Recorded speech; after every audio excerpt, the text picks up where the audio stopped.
You think 1970s casseroles were just cream of mushroom soup and canned vegetables? Think again. American home cooks created bubbling masterpieces that fed entire families from single dishes.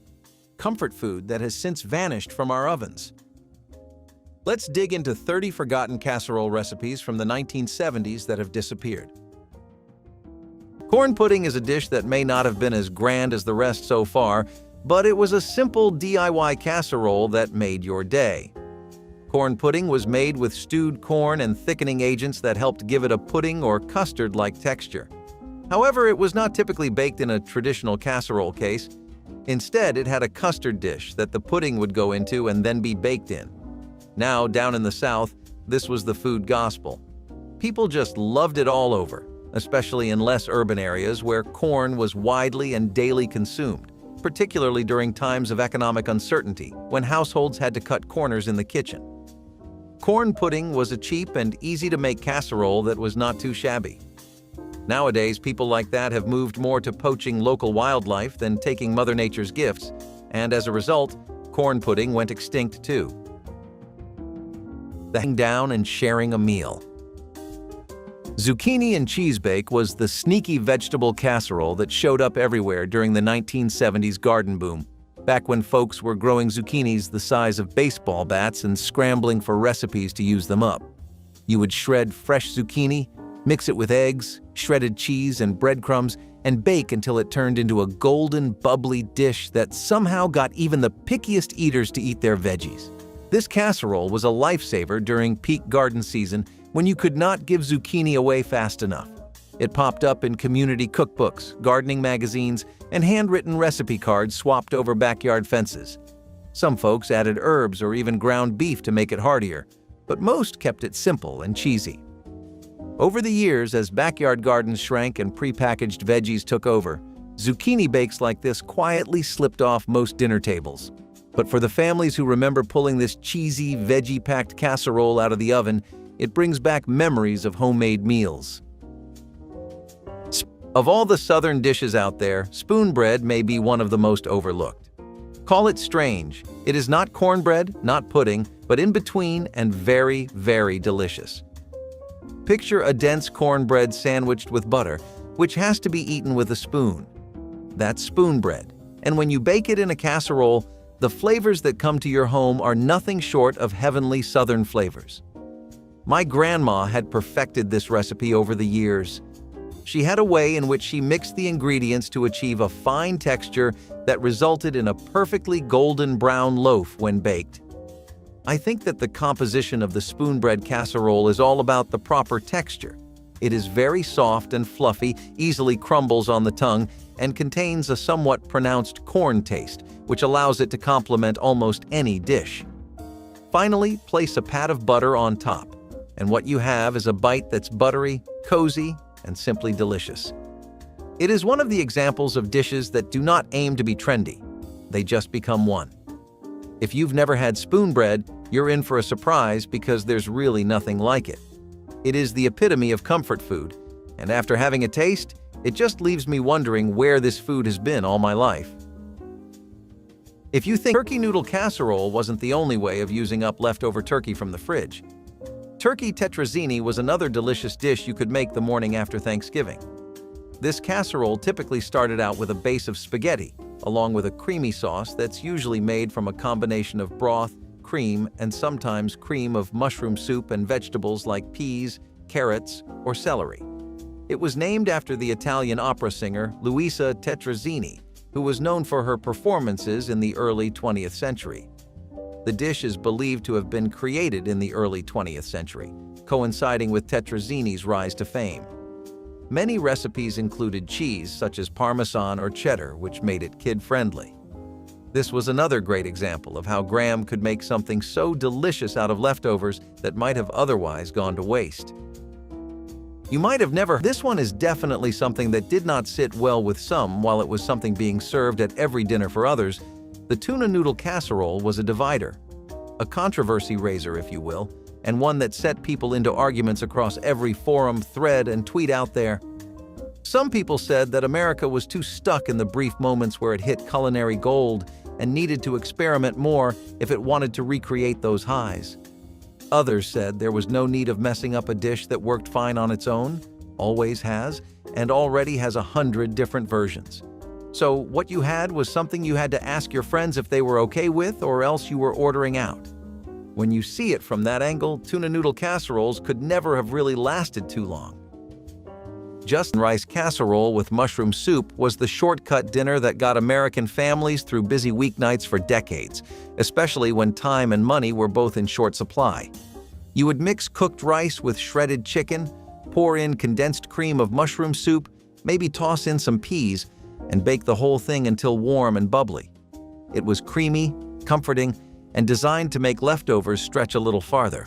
Recipes like this popped up in community cookbooks, homemaker magazines, and recipe boxes all over America from the 1950s through the 1980s. It was practical, filling, and came together with ingredients most folks had on hand. Some versions called for extra cheese or crunchy toppings, but most stayed simple. Over the years, as frozen dinners and fast food took over, casseroles like this faded quietly off most dinner tables. But for those who remember scooping out creamy, steamy spoonfuls straight from the oven, it brings back the comfort of simple meals that filled the house with warmth when life felt uncertain. Surprise you. There is nothing like fresh collard greens and ham hocks, or better yet, those flavors in a warm, delicious stuffing. This dish, as you may well imagine, is a complete Southern-style meal in one pot packed with lots of delicious yummies. Picture this: soft, boiled, freshly cooked green collards with pieces of ribs and fat of ham combined with cheesy sauce. Of course, it is the type of food that keeps you warm from the inside when the outside world is cold. My grandma had a certain method of preparation for this meal by using a pinch of hot sauce. Trust me, it changed the whole thing. The collard greens then introduce that earthy taste, that slightly bitter feel on the tongue, and then everything else tastes sweeter. And the ham? It's the salty figure that now enjoys its well-deserved attention after being overshadowed by the density of the casserole. This was not a side dish, but a main dish, which was served mostly at family occasions. The best part? It tastes all yummy and Southern, yet you don't have to wash many utensils, pots, and pans after preparing it, all in one dish. If you have never attempted a casserole similar to this one, you are missing a great meal. It's comfort food at its finest, and every bite feels like a warm hug from Grandma herself. A little collards, a little ham, a whole lot of love. Now that's what I call Southern soul food. But if their bean casserole started out as a traditional Thanksgiving meal, but because of how much everyone loved it, it soon became a year-round delicacy. This one was also created as a creative way to market Campbell's cream of mushroom soup.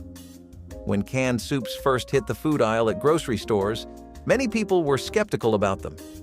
Introducing new recipes was a way of encouraging people to add them to their daily meals, and Grandma really followed through with this one.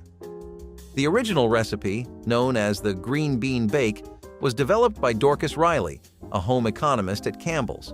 It combined green beans, cream of mushroom soup, and fried onions, and it was published in the company's recipe booklet. Our sweet old grandmas decided to make this one better by adding their own twists to the original recipe. Although traditionally rich and creamy, there were lighter versions of green bean casserole that used lower fat ingredients or alternative toppings to make it healthier. You can't contrast to the macaroni and cheese casserole is the zucchini tomato casserole. Often served with soy and onion dipping sauce, children preferred to stay away from this vegetable casserole, but adults loved the taste. If you have ever seen the film Ratatouille, the zucchini tomato casserole looks exactly like the main dish served up at the end. With sliced zucchini and tomatoes arranged in layered patterns and a hearty topping of cheese and breadcrumbs, the zucchini tomato casserole was truly ratatouille coming to life. This casserole was preferred to be consumed during summers, as the tomatoes and zucchini were a refreshing alternative to heavier casseroles. Over time, the dish became less common amongst home chefs due to children disliking the vegetable base in this casserole. As fewer people cooked the casserole for dinner, it eventually disappeared from tables completely. And noodle bake might sound a little strange today, But back in leaner times, it was a beloved dinner that kept families fed without breaking the bank. You would slice up Bologna, yes, the lunch meat, layer it with cooked noodles, canned soup, and sometimes a handful of shredded cheese if you had it, and bake it all together. It was the ultimate pantry meal when money was tight and creativity was the only thing filling the fridge. You would spot recipes like this in old community cookbooks or handwritten on recipe cards stained from years of use. The casserole made use of leftovers, stretched meat farther, and turned everyday odds and ends into something warm, filling, and familiar. Sure, it was not fancy, but for a lot of families, it was exactly what dinner needed to be: cheap, easy, and satisfying. Over the years, Bologna and noodle casseroles quietly vanished from most tables, replaced by frozen meals and takeout menus. Cornbread dressing casserole, in its essence, is Thanksgiving, all wrapped up in a serving dish, and as far as I'm concerned, that's the essence of comfort food. Here's a recipe that throws out every conventional rule on stuffing: bake cornbread with sausage, celery, and lots of chopped herbs. And this casserole is terrific, moist and savory. My grandma always said the secret was just a bit more sage and butter, and who am I to disagree? This casserole is exactly the side dish that becomes the star in the spotlight. Well, it almost feels like it is made of cornbread, but it's even tastier than that bread. Oh, don't get the idea that it's reserved for Thanksgiving alone. Down south, we serve this anytime we want comfort food, or, let's be honest, a heavy meal. Sausage is smoky and salty, which complements with sweet cornbread to create a beautiful union in the flavor profile. It is the kind of casserole that you could take on its own, or have it alongside anything in the world. Trust me, once you try cornbread dressing casserole, regular stuffing won't ever be enough. It's like a warm, herby hug in every bite. Tamales are a labor of love, but thanks to Grandma, this tamale pie was a much easier way to enjoy the flavors. This casserole caught on like fire in the early 20th century, particularly in the Southwest, where Mexican influence was strong. Just like most casseroles on the list, this one-dish wonder was also a creation of the Depression era. Some versions of this pie started out as a way to use up leftovers, such as bits of meat, vegetables, and even leftover chili. But hey, no one complained because the end result was a delicious dinner. Many families have an heirloom recipe for this casserole passed down from generation to generation. So if this casserole brings back memories from your childhood, it might be time to give Grandma a call. She could be holding on to a secret recipe that she's finally ready to pass down to you. Stuffed peppers can likely be traced back to the ancient Middle East, but stuffed pepper casserole? That is completely an American marvel. Stuffed pepper casserole was mostly famous in rural parts of the states where farming and growing chilies was a common practice. Households started using freshly grown chilies to create a casserole variation of stuffed peppers that would eventually be known as stuffed pepper casserole. Ground beef was used as an added protein, and peppers were cut up to be mixed with rice and cheese. This would then be cooked in a tomato sauce to create a deconstructed stuffed pepper dish. Today, you would barely. French also made a significant contribution to delicious casseroles with the easy shepherd's pie. It was a meaty casserole traditionally made with lamb meat. Shepherd's pie has its roots in British cuisine. The name shepherd's pie specifically refers to the use of lamb, while cottage pie is used when beef is the main ingredient. This one was an easy one to make as it didn't require hours of preparation. The dish became popular in the UK during the 19th century, particularly after the introduction of potatoes in the late 18th century. This one was used for meal prep, as it was great for making ahead and freezing. It was known as hachis parmentier in French cuisine, but different countries came up with their own version of the shepherd's pie. In Australia and New Zealand, it's often called cottage pie, and in some places the dish includes sweet potatoes or other unique toppings. Sometimes there is nothing like beginning the day by smelling sausage and grits in casserole form and announcing, "Good morning, y'all." Using basic breakfast food items such as grits, sausage, and cheese, you get this hot, filling, and downright delicious one-pot meal. My grandma had some pretty filling breakfasts, with which she made sure that the family was properly taken care of, and this was one of her best. She would prepare it haphazardly the night before, put it into the oven the following morning, and hey presto, breakfast miracle. It's cheesy grits in this casserole, soft and mashed and glorious in that creaminess with the peppery sausage and then the ooey gooey cheese. It's one of those meals that makes you want to grab a second helping and maybe a third. Ideal for a large gathering during breakfast or non-vegetarian brunch, this dish would make your taste buds go berserk. It's that good, a true Southern-style staple. So if you're looking for a way to start your day on a pleasant note, sausage and grits casserole is perfect for you. It's comforting, satisfying, and simply tasty. Believe me, after it, you'll never eat cereal for breakfast again. Potatoes, on the other hand, were a type of fusion food, if you could call it that, which people gladly welcomed with open arms. Thinly sliced potatoes that were put in a casserole dish and baked with cream or milk till the potatoes hit just the right amount of softness. End results were quite impressive as well, with people later adding cheese and fried onions to make various different fun ideas on the dish. As far as happy foods go, it may have left out the more filling and savory aspects of a standard casserole, but it was unmatched in terms of taste. Many movie marathons have been sustained purely on scalloped potatoes and some hot wings or potato wedges. People truly love this simple yet sweet dish, which seemed to give them a childish sense of glee. Lots of folk tend to find new favorite foods pretty fast, though, and old ones like scalloped potatoes become history book pages. Stuffing casserole was the no-fuss dinner that showed up in kitchens all across America when leftovers needed a second act.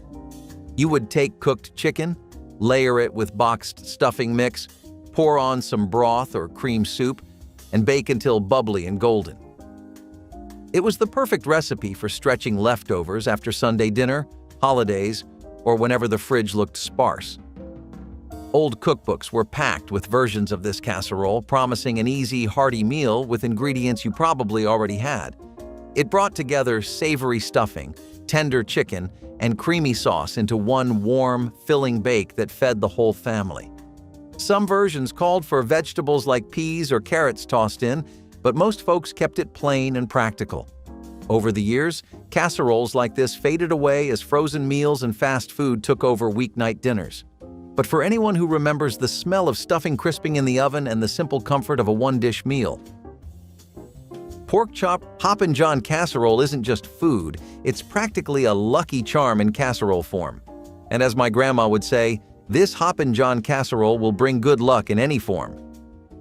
This is a traditional New Year's Day dish in the South meals that contains black-eyed peas, rice, and sausage, and eating it is said to bring good luck for the year.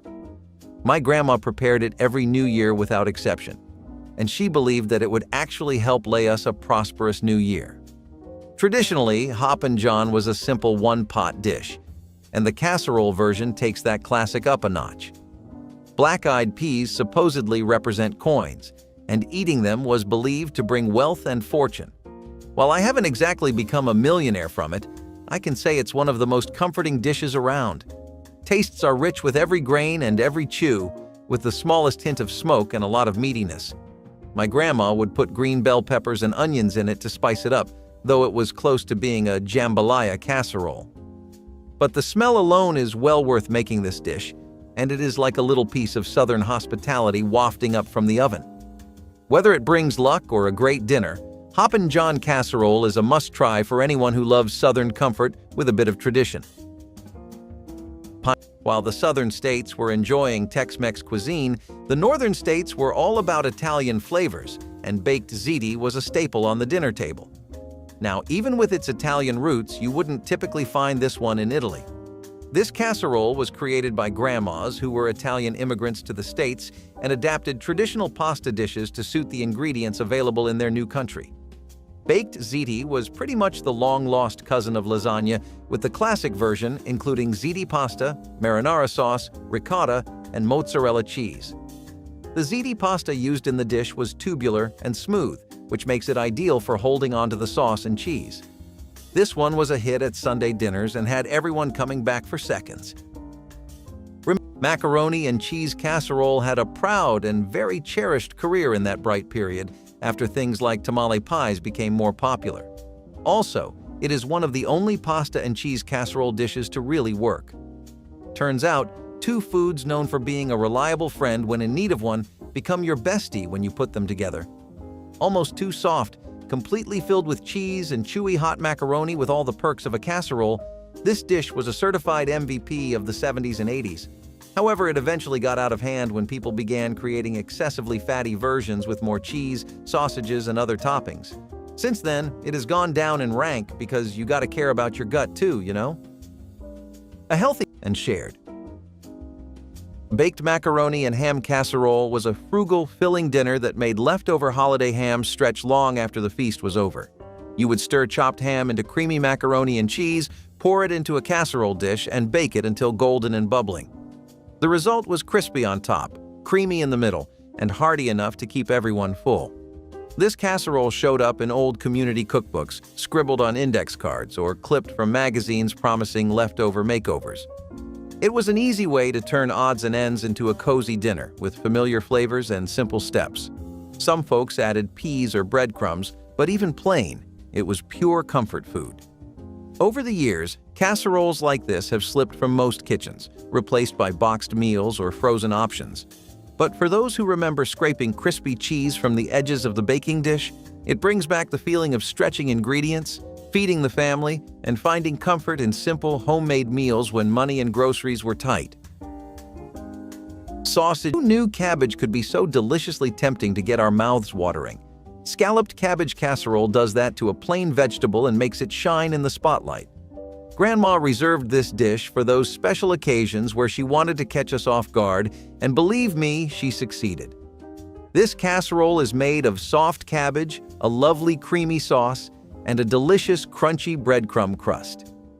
Come to think of it, scalloped cabbage casserole is the much healthier version of scalloped potatoes, but the feel of this dish is still equally out of this world dreamy.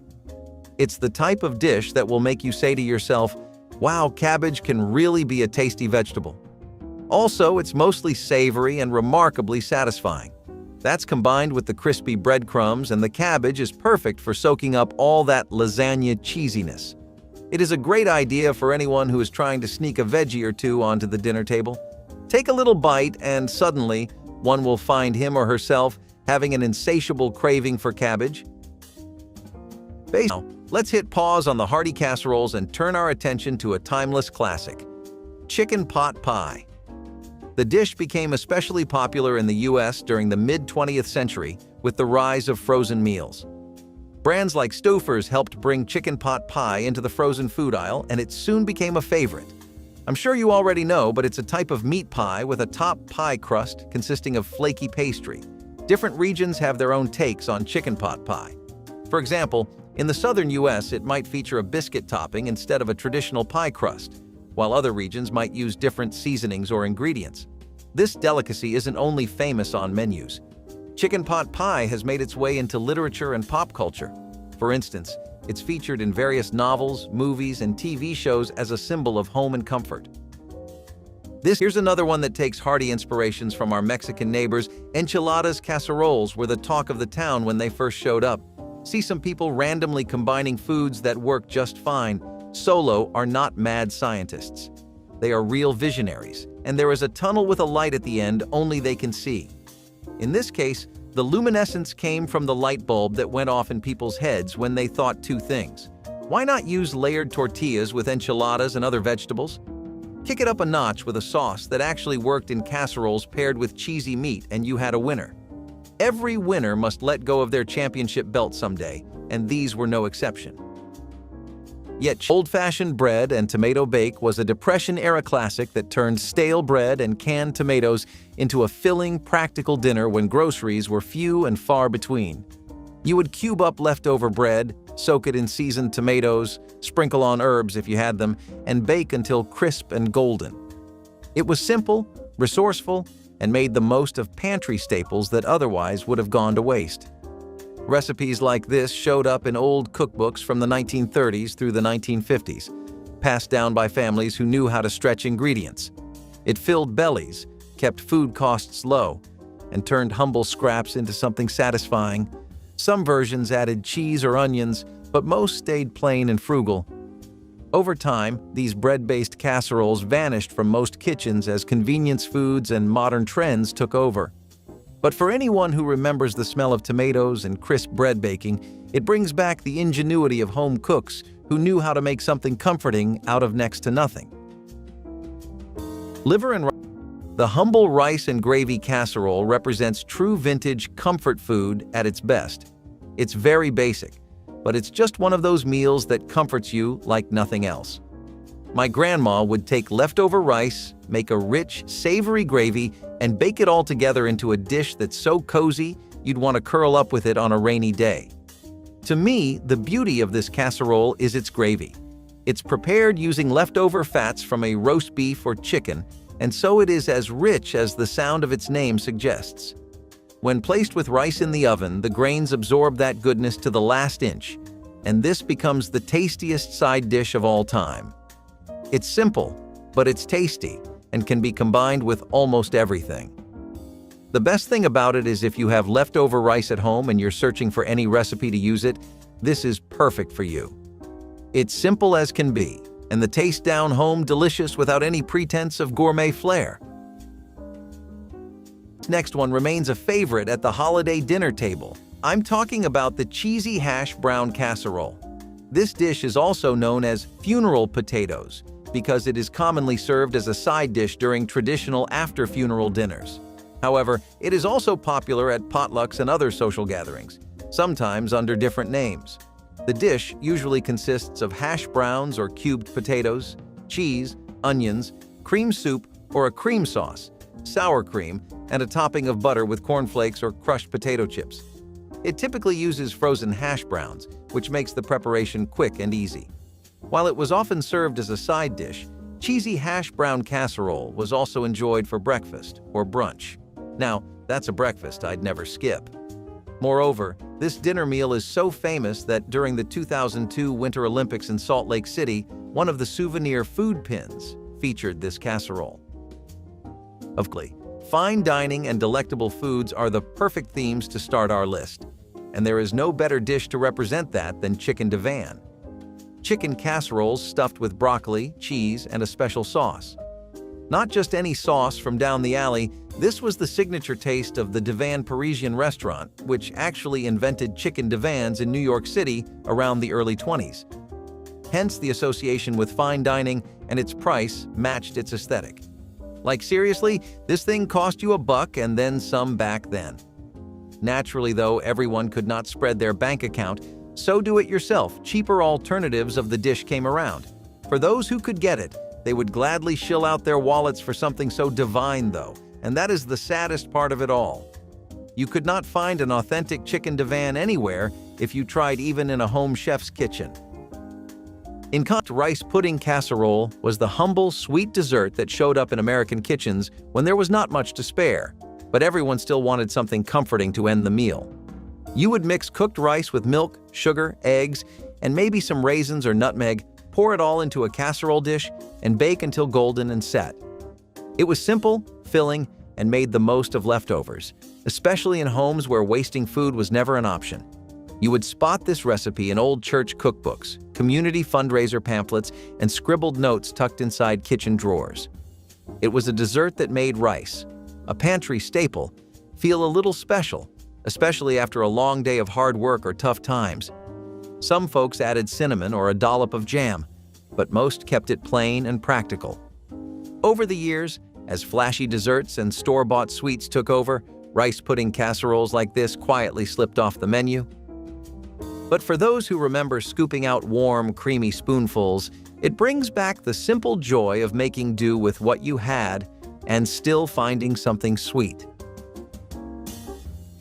Ground beef, you read it correctly, chicken bog.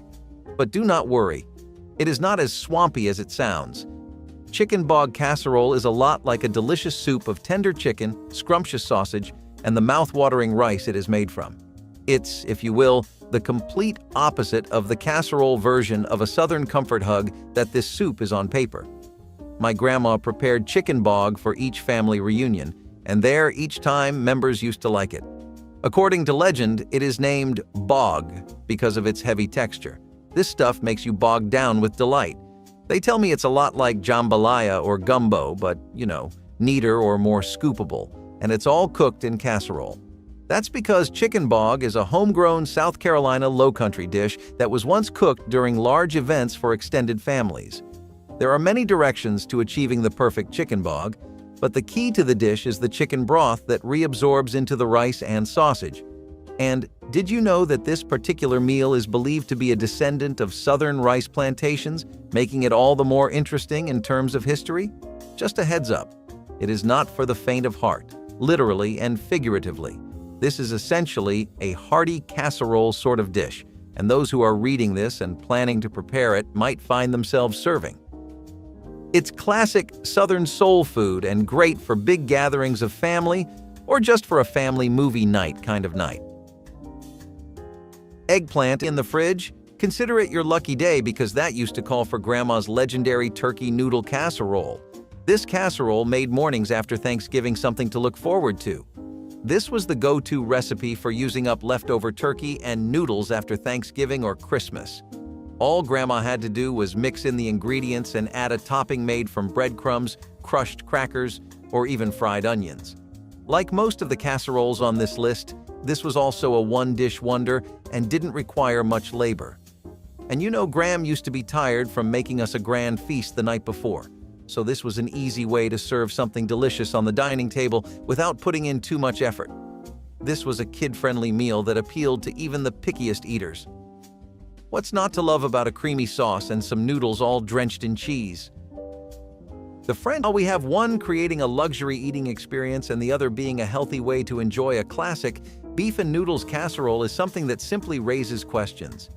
Yes, people had many fond memories of coming back home from a bad date or a long shift to a cup of beef and egg noodles.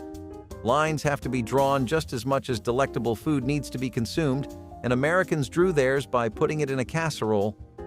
Ground beef and egg noodles in a tomato sauce sure seemed like a good dose of Mom's spaghetti. Only Mother Dearest never made her casseroles that way. Her spaghetti, meatballs, and her casserole pies were always separate dinners. Most old or middle-aged folk wanted to keep those customs, but the newer generations at the time were more open to it.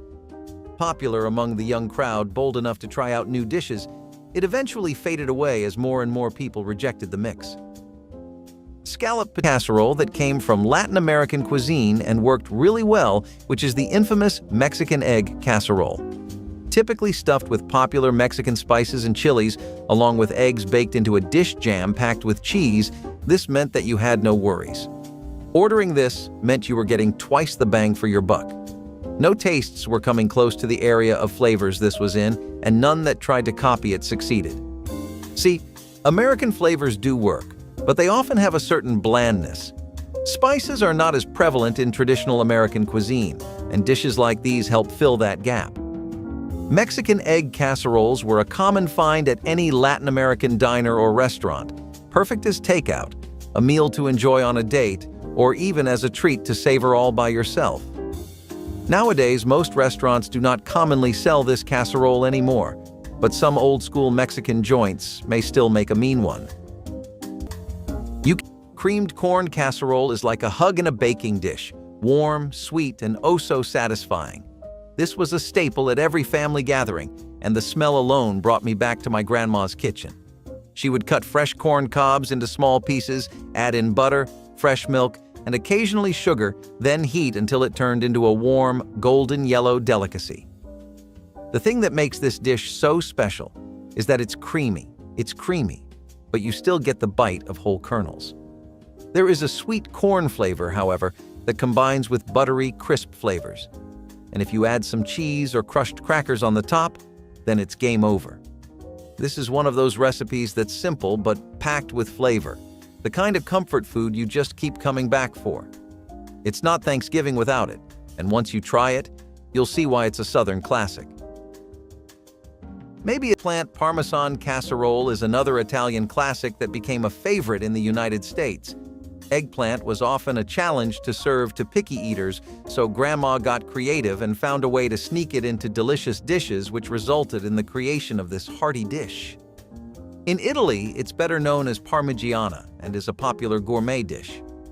The casserole is a more laid-back version of the delicacy, as you can enjoy the flavors of this classic Italian dish without all the work of frying each individual slice of eggplant. Don't get me wrong, Graham loved making us those labor-intensive meals, but even she deserved a break sometimes. And this casserole gave her the perfect opportunity to whip up something delicious without spending hours in the kitchen. The contrast: green bean casserole is a dish that reminds you of home. Bean casserole with mushroom soup that reminds you of afternoons spent driving to your aunt's or your vegan uncle who claims he makes an allegedly good one. Historically, the soup was something that America went more towards in the 80s and 90s. Remember our past videos had things like deep-fried cheese balls and whatnot? Yeah, that just could not last, and being honest, nobody expected it to. Definitely a you-had-to-be-there moment that would be overshadowed by people wanting to eat healthier. Probably to make up for past dietary sins, these people came to worship easy recipes like the green bean casserole. Sadly, nowadays, people prefer much more vibrant-tasting soups that do not make them feel like they are only eating it for the health benefits. Cabbage roll casserole was the answer for anyone who loved stuffed cabbage but did not have the time or patience to roll them by hand. You would layer chopped cabbage with seasoned ground beef, rice, tomatoes, and sauce, then bake the whole thing into a hearty, comforting meal that tasted just like the real thing. This casserole showed up in kitchens from the 1950s through the 1980s, passed down in old community cookbooks and scribbled on recipe cards tucked into kitchen drawers. It was practical, filling, and made good use of pantry staples when fresh ingredients were scarce. Cabbage was cheap, ground beef stretched far, and rice made sure nobody left the table hungry. Some folks spiced it up with herbs or cheese, but most kept it simple and satisfying. Over time, as convenience foods took over and fewer folks wanted to fuss with cabbage, this bake slipped off most dinner tables. But for those who remember the smell of bubbling tomatoes and tender cabbage filling the kitchen, it brings back a cozy kind of pride in making the best of what you had. Turkey and comfort food thrown into some exotic spices, and the result is the country captain casserole, folks. More than just tender chicken combined with curry powder, tomatoes, and bell peppers, this dish gives quite a punch to the typical casserole recipes. My grandma received this recipe from a family friend who passed the word that it was prepared in honor of a British sea captain. If this is indeed a banana that tastes this exotic, then you can bet your bottom dollar that I do believe it. This casserole is like taking a little break from daily work and life to go on a southern vacation. It is welcoming, comforting, and rather mildly exotic.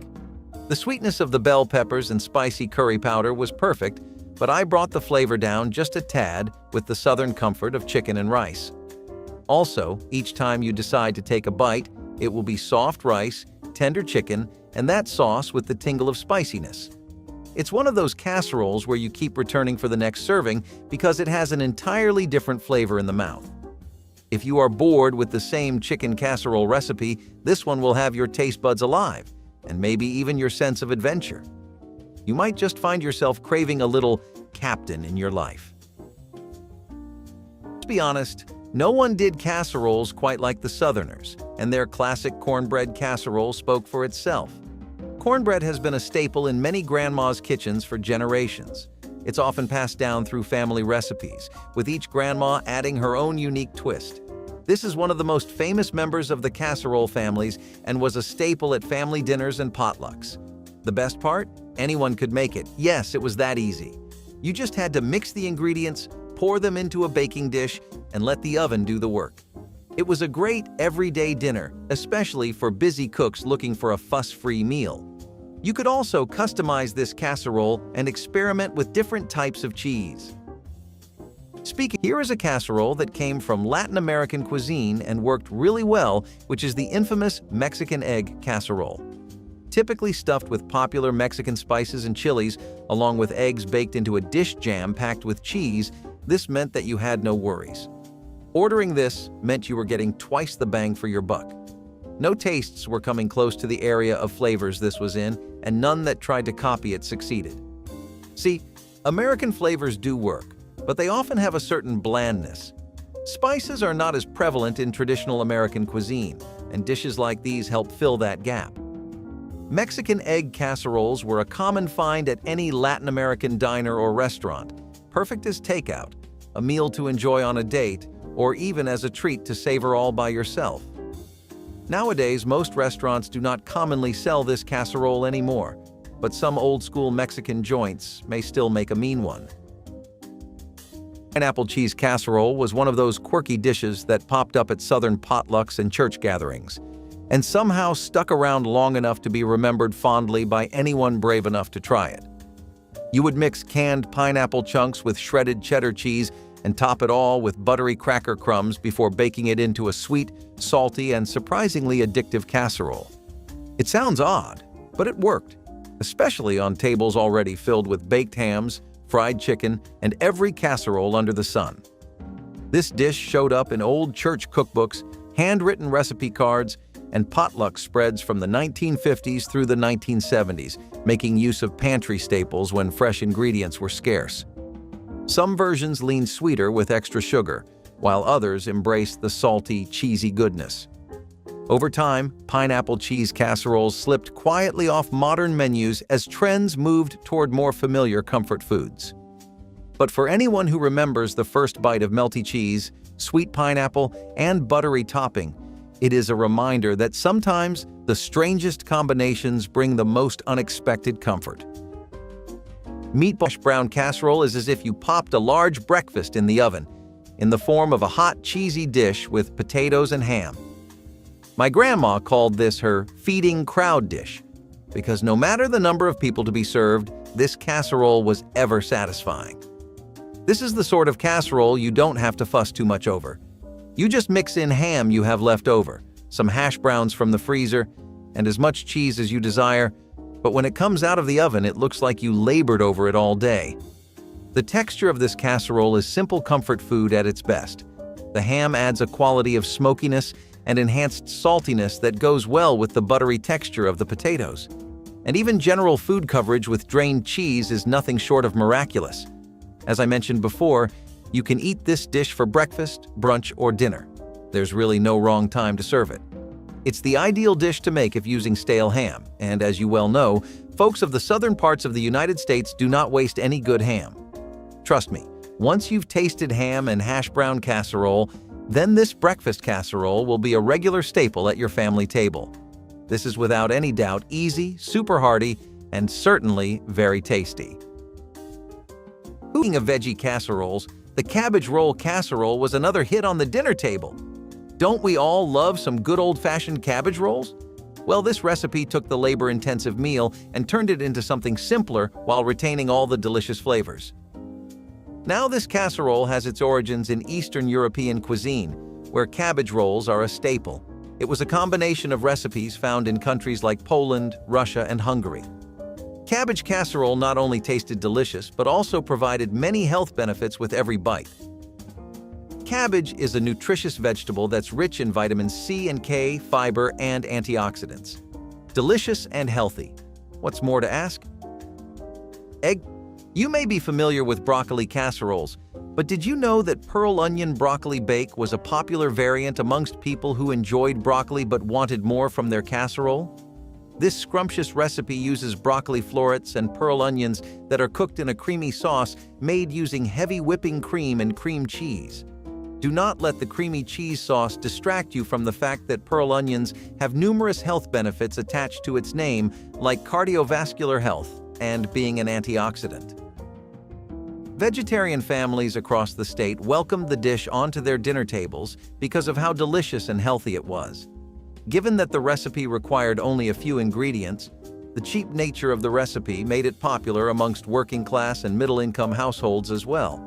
The dish, however, never found mainstream success, which is the main reason why, as time passed, lesser tables had pearl onion broccoli bake as a main dish. Macaroni and tomato casserole was the Depression-era dinner that made a little pasta and canned tomatoes stretch farther than you would ever expect. You would boil up elbow macaroni, open a can of stewed tomatoes. Maybe crush them with your hands and mix it all together with a little salt, pepper, and butter if you could spare it. Some folks topped it with breadcrumbs or grated cheese when they were lucky, but most kept it plain and practical. This casserole was a staple in factory towns, farm kitchens, and anywhere folks were scraping by during hard times. You would find it scribbled in old cookbooks, passed by word of mouth, or jotted on recipe cards tucked in kitchen drawers. It was simple, filling, and did the job when grocery lists ran short and paychecks ran even shorter. Over time, macaroni and tomato casseroles like this faded out as newer, flashier meals took their place. Bologna pineapple casserole. Before you think I've gone off the deep end, let me explain. Well, yes, pineapple casserole does exist and is very southern, for the lack of a better word.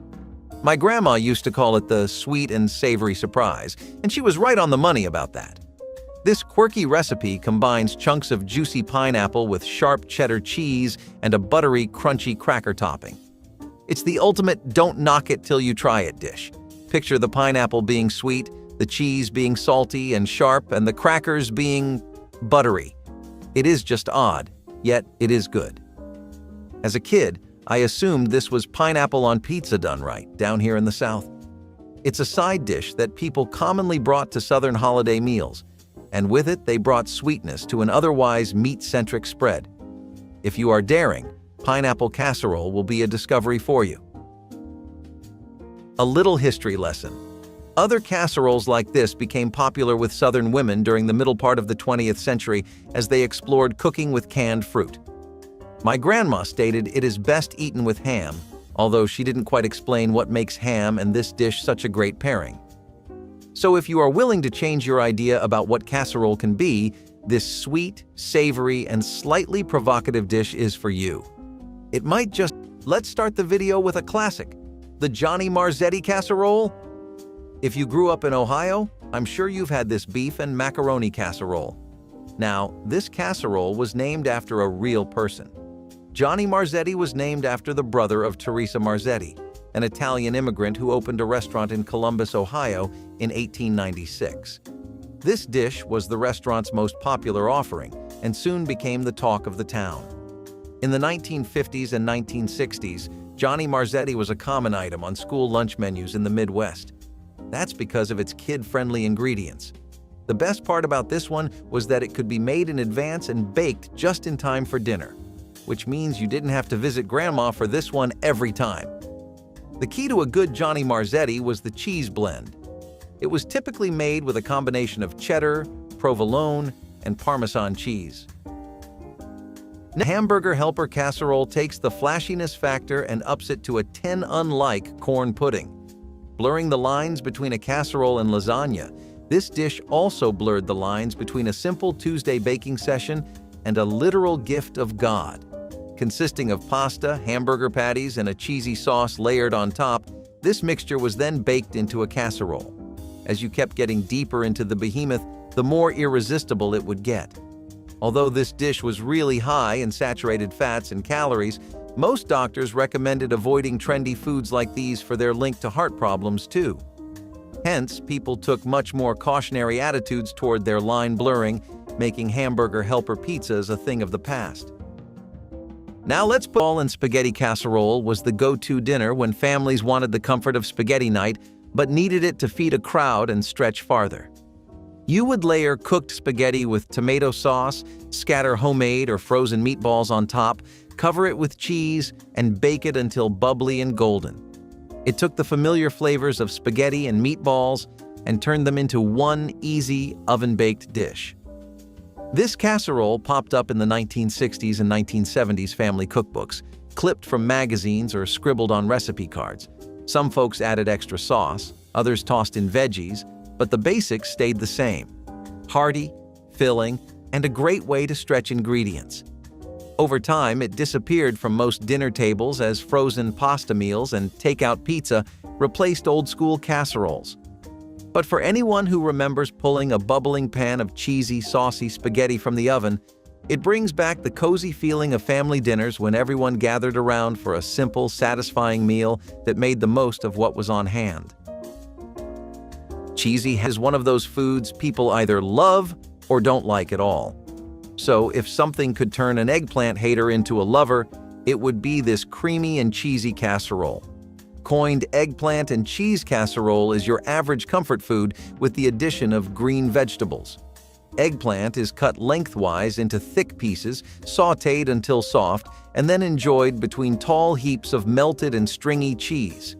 This isn't just any casserole, it's almost like lasagna, only it took a walk through the garden first. The eggplant makes it rather hearty, and the cheese then ties the whole dish into a wonderful, smooth delight. Plus, eggplants are technically berries, so if you make this casserole, you're getting your daily dose of fruit. As a southern casserole-style dish, it delivers hearty, full-bodied flavors that are filling but slightly better for you than many others. For the right type of texture, my grandmother added a pinch of salt to the eggplant slices to draw out any excess water, and that is essential for avoiding a soggy casserole. You should try this one. It perfectly shows that eggplant and cheese are actually the stars of dinner. So, squash might not be our top pick on a regular day, but Grandma's squash casserole was so irresistible that we found ourselves going back for seconds, or even thirds. This casserole was a staple in Southern cuisine and was Gram's favorite way of sneaking nutrients into our dinner. Squash is rich in vitamins A and C, potassium and fiber, making it a wholesome choice.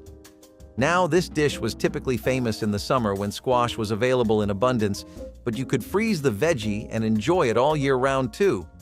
Squash casserole was highly customizable, meaning Gram could tweak it by adding cooked bacon, sausage, or even fresh herbs.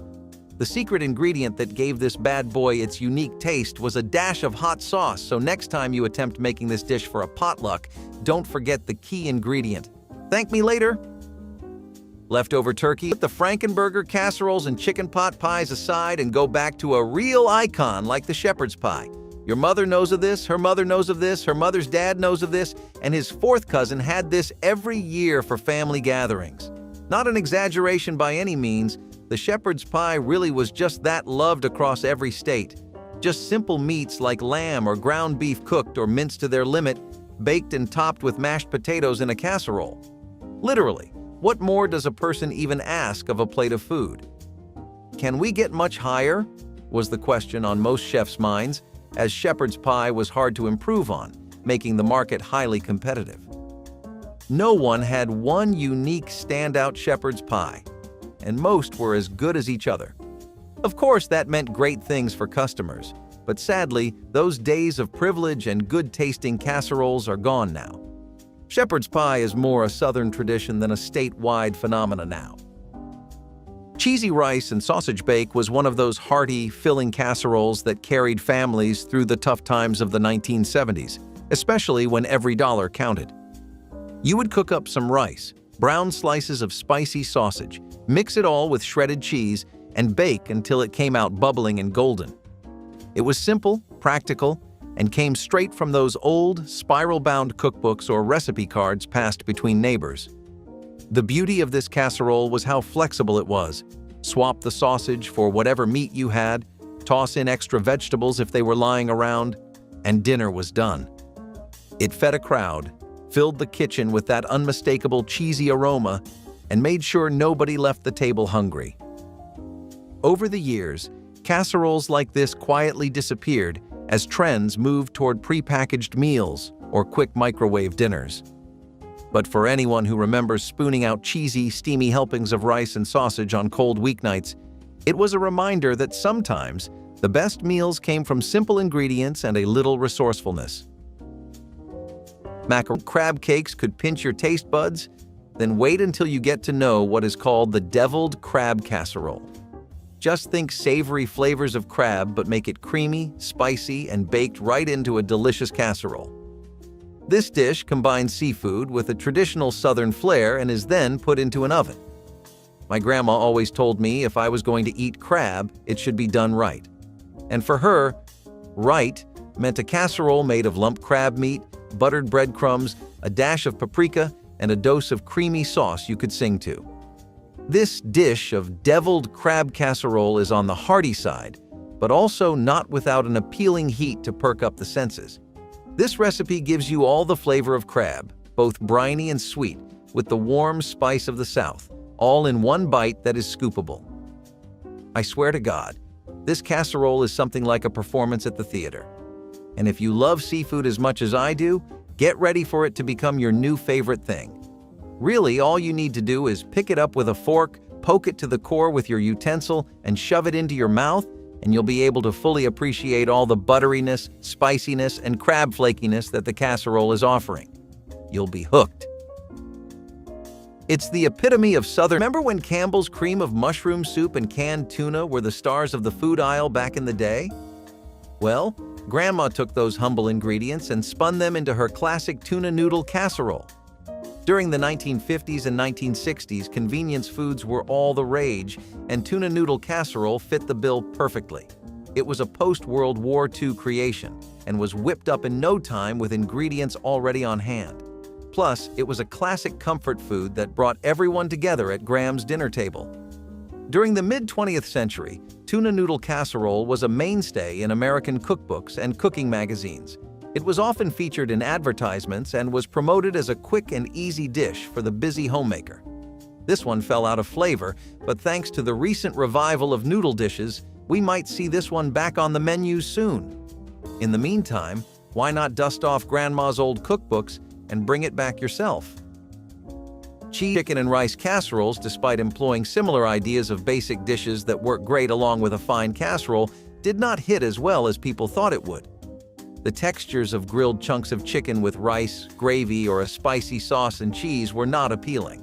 Not as much as it theoretically should be, but so many things are better in imagination than on a plate at your table. Chicken and rice casseroles definitely were something that had a very natural fall into irrelevance. They did not have much of a presence back in the day either. People wanted their casseroles to feel like a buffed-up pizza, and this just was not doing that for folks. So it has become an idea health-obsessed housewives from the 70s may remember. Beef and biscuit bake was the shortcut dinner that showed up on tables across America from the 1960s to the 1980s, especially when nobody had the energy for fancy cooking. You browned ground beef, simmered it with gravy or condensed soup, poured it into a baking dish, and topped it with canned biscuits that puffed up golden and flaky. It was cozy, filling, and stretched meat farther to make sure nobody went to bed hungry. You found this recipe in old fundraiser cookbooks or scribbled on recipe cards with grease stains. It was born out of practicality. Use whatever meat you had, pop open biscuits, and dinner was done. But like a lot of old-school casseroles, beef and biscuit bake slowly disappeared as complicated meals or trendy diets took over. Still, for the folks who remember scooping out fluffy biscuit and savory beef, it brings back the feeling of home when life outside felt uncertain. Black-eyed peas are more than just a New Year's tradition in the South. They're a way of life. Now, turn them into a casserole, and you've got yourself a meal that's so comforting it could cure just about anything. Creamy black-eyed peas, sausage, onions, and peppers wrapped in a spicy sauce and baked to perfection. Well, my grandma used to tell me that you eat black-eyed peas for good luck, but I think they are just simply unbelievably tasty in a wicked kind of way.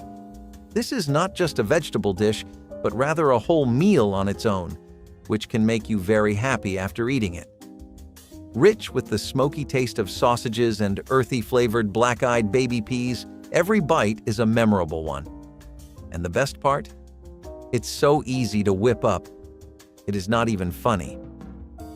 When my grandma was cooking this recipe, the house would smell like slow-cooked deliciousness, and everyone knew something good was on its way. It's that type of dish that makes me feel like I am at home every time I take a bite of it. But if you have never tasted black-eyed peas in this form, let me assure you, you'll be pleasantly surprised. Sometime of cheese. Does anyone here remember the infamous cheesy broccoli rice casserole?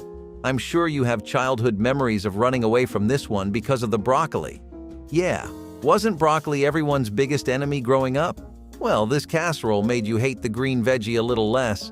The cheese topping was used to hide the greens in the dish and trick kids into eating this bad boy without making any fuss. You had to get your nutrients in one way or another, and this casserole made it 10 times better. Broccoli is packed with nutrients like vitamins C and K, fiber, and antioxidants. This casserole turns the nutritious vegetable into a kid-friendly dish that the whole family can enjoy. Now, like its predecessor on this list, baked spaghetti casseroles did not last too long either. we remember well and clear what people's candid opinions on beef and noodles casserole was. A lot of the millennial crowd believed that it was a dish with no real sense of self. Like, if you want spaghetti, just have spaghetti. Casseroles are somewhere else on the spectrum, and maybe they were right in avoiding it without even a single try. Some people did give it a fair shot, though, and ended up liking it. But the general consensus was that spaghetti sauces do not go well with casserole dishes. Nor do they fare well when baked with cheese. Baked spaghetti casseroles kind of had a cult following, and because of that, they never lasted long enough to be more than a footnote in the ages. With baked nectarine chicken salad, you had two things. A few aspects that were really important and simple. These parts of the dish were crucial if you wanted to nail it right. The baked chicken, for example, was a really touch-and-go situation. It was so easy for people to over-season it or under-season it, which would often lead to chicken that didn't sit well with the nectarines. Mostly people would use chicken breasts and thighs so that their flavors could bounce off of everything else while the meat itself would be soft and chewable. This was only boosted by the fact that it was marinated and then rubbed in a lot of herb mixes built to work with nectarines. The fruit themselves have a pretty natural sweetness to them that gives them a unique texture. If you bake them, they sort of soften, and that gives them an entirely new layer of texture and flavor. Remember when Campbell's cream of mushroom soup and canned tuna were the stars of the food aisle back in the day? Well, Grandma took those humble ingredients and spun them into her classic tuna noodle casserole. During the 1950s and 1960s, convenience foods were all the rage, and tuna noodle casserole fit the bill perfectly. It was a post-World War II creation and was whipped up in no time with ingredients already on hand. Plus, it was a classic comfort food that brought everyone together at Graham's dinner table. During the mid-20th century, tuna noodle casserole was a mainstay in American cookbooks and cooking magazines. It was often featured in advertisements and was promoted as a quick and easy dish for the busy homemaker. This one fell out of flavor, but thanks to the recent revival of noodle dishes, we might see this one back on the menus soon. In the meantime, why not dust off Grandma's old cookbooks and bring it back yourself? The King Ranch chicken, on the bright side, was beloved by children and adults alike. There is no questioning why the dish was popular amongst people, as one of the main ingredients was tortilla chips. Now we know how liked chips are in the States. Make it part of a food item, and you have a potential fan favorite on the dinner table. It helped that making the King Ranch chicken was a quick and easy process. All you had to do was have slices of boneless chicken layered on tortilla chips, then add a layer of cheese and creamy tomato sauce. With just a few simple steps, your King Ranch chicken was ready. People presumed this casserole to be more of an appetizer snack rather than a dinner item, but that did not stop people from having their fair share of cheesy tortillas throughout dinner time. Eventually, modern nachos recipes replaced the place of King Ranch chicken on dinner tables, causing it to become a forgotten gem. Steele's orange rolls are a wholesome little pit stop in Southern and Midwestern cooking. They're fluffy, sweet, and just about the opposite of everything you've come to expect so far on this list. The dish itself refers to a pretty specific variant that got popular throughout the South. Ewing Steele himself is known for making these. I mean, it's in the name. But the rolls themselves represented a lot. They had typical American baking traditions such as puff pastries and buttery rolls, but they mixed that in with oranges, sweet tastes, and really comforting textures. That was common in Southern desserts, so it was a blend of both points of American cooking. Now, while people believe that Ewing Steele made it, they aren't sure. Pimento cheese macaroni is another Southern food with macaroni and cheese plus the pimento cheese you've always loved with mac and cheese. It is quite easy to ponder on fabulous creamy macaroni cheesy food with slight sour touches from the pimento. I am sure my grandma would roll over in her grave if she saw this description of pimento cheese, the caviar of the South. This dish literally takes mac and cheese and adds the punch of pimento to it that you will be craving for more. This cheese slides into the pasta to form this rich, sticky, golden bake, which is as much fun to eat as it is tasty. The pimento gives a bit of sweetness as well as a personal bonus of color difference to differentiate the mac and cheese from the rest. This casserole was a must-have at family gatherings, and trust me, It's a crowd pleaser every time. It's like macaroni and cheese grew up and decided to have a little fun, and one bite is all it takes to get hooked. Ham and hash. Which forgotten casserole would you bring back to your family's dinner table? Drop your bubbly memories and grandmother's recipes in the comments below. Hit like and subscribe so you never miss more forgotten comfort food.